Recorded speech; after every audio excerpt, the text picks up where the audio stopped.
Welcome to Book Reviews, where we explore the best books across every genre. I'm Joanna McCann. I'm joined as always by Gerald LeBlanc. Don't forget to grab your free copy of the audiobook using the link in the description below. Let's get started.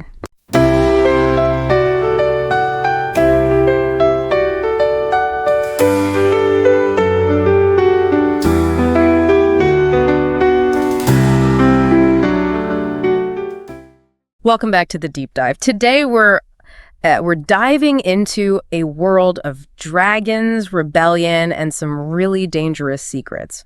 We're talking Rebecca Yarros' Iron Flame. We've got chapter summaries, themes, characters, the whole works.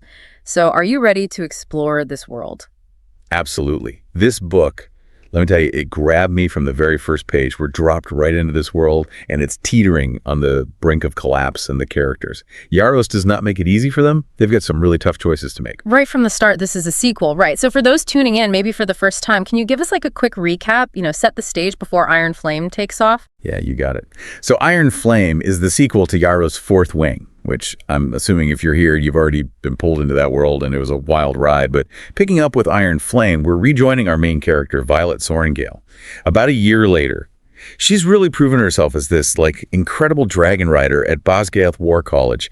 And get this, she's bonded with not just one, but two dragons. Whoa, hold on. Two dragons. That's practically unheard of, right? Almost impossible. And to make things even more, complicated, let's just say Violet's also caught up in this super secretive relationship with Xaden Rierson. Now, he's not just any dragon rider, he's crazy skilled, but he's also leading this rebellion, and get this, it's against Navarre. Wait, Navarre, as in Violet's own kingdom. Talk about a conflict of interest. Exactly. And it gets deeper, because from what we've gathered, Navarre's hiding something huge, this terrifying enemy called the Venin. Okay, yeah, the Venin. They're more than just, mindless beasts, right? From what I remember, they can drain magic. Right, they drain the land of its magic.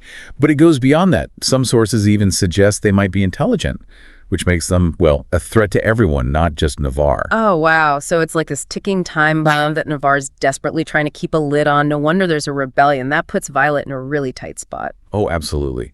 And this is where Yarros truly shines. I mean, she takes these huge, epic stakes, this world on the brink, and she weaves them into Violet's very personal struggles. You see that tension in every chapter summary we have, this pull between her loyalty to her kingdom and her growing awareness of what the rebellion is actually fighting for. And those chapter summaries, let me tell you, they do not disappoint. Betrayals, assassination attempts, even a dragon going rogue. It sounds crazy intense.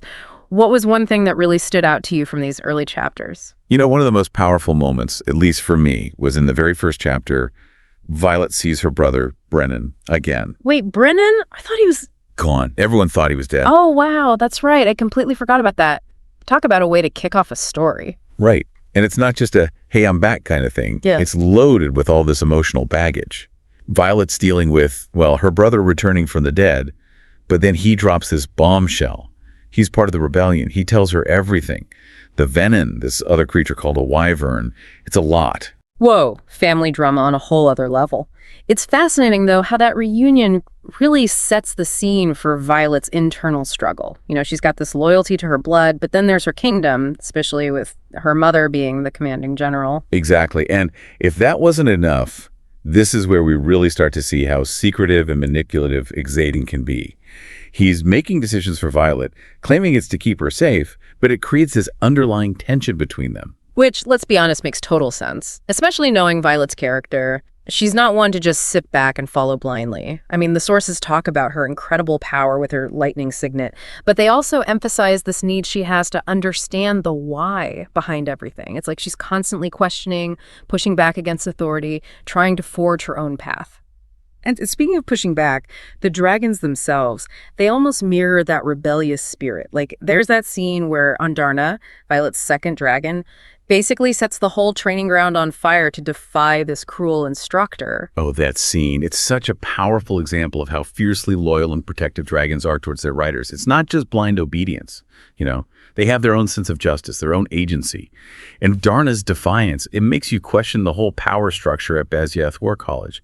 What else weren't they being told? Exactly. Especially with these whispers about a second ward stone hidden somewhere. Makes you wonder, what's the truth? Right, and we see Violet actually uncovering some of this information in the archives, and it's interesting because it's almost like Yaros is giving us this glimpse into the power of knowledge itself, what's considered forbidden, who gets to control the narrative, and how individuals, like Violet, can actually disrupt those established truths. It's like those archives hold more than just old scrolls, right? There's this whole sense of mystery, of secrets intentionally kept hidden. Absolutely. And it's not even just about what's in those archives, but what they represent. There's potential to uncover a completely different side of history, a different perspective on the war with the Venin. Which brings us to this whole intriguing detail about a second wardstone. Do we have any clues from the chapter summaries about what this wardstone even is? Like, what's its significance? Well, if you remember the first wardstone, that's what allows dragon riders to access their magic, their signets.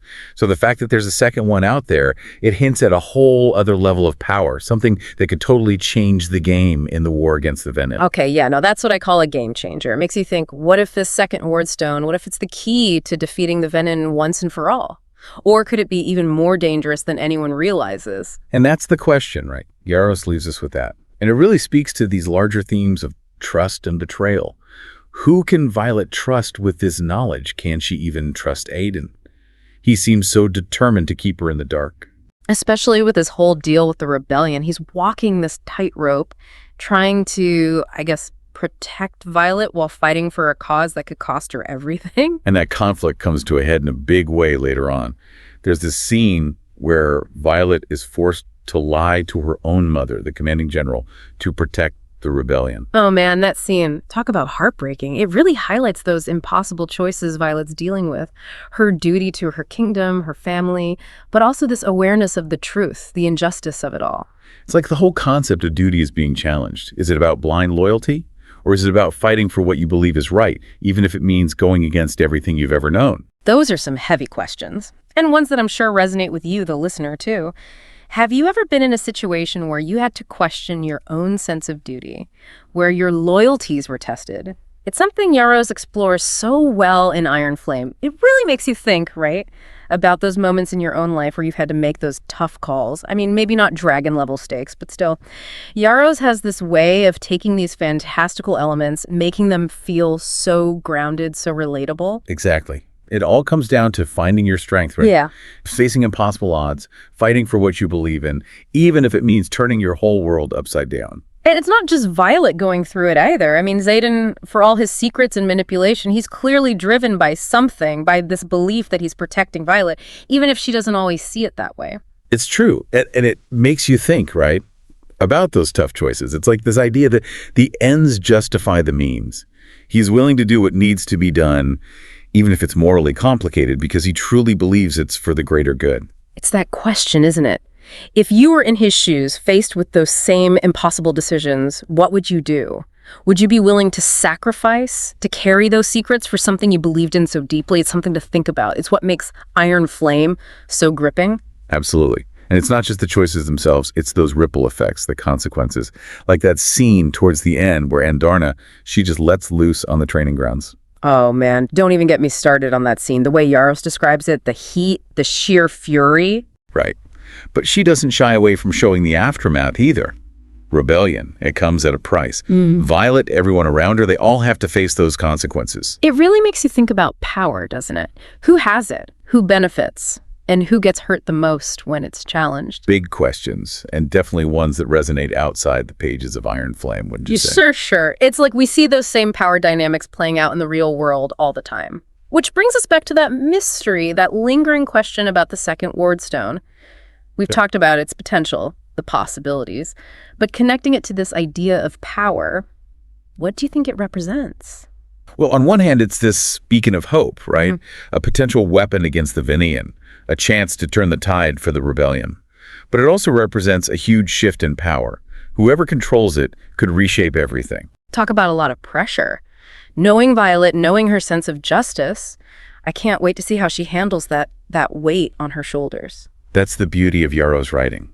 She leaves us wanting more, grappling with these questions long after we finish the book. It sounds like Iron Flame is more than just dragons and battles, right? It's a story about duty, about betrayal, the weight of our choices, all wrapped up in this incredible adventure. Exactly. At its core, it's a story about hope.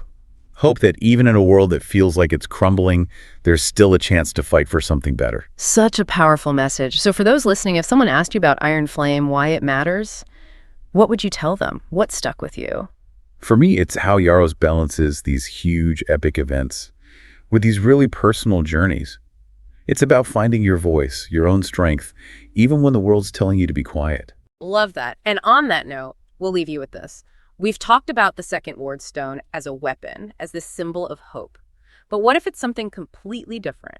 What if its power isn't about destruction or control, but something we haven't even imagined yet? Something that could change the very fabric of this world.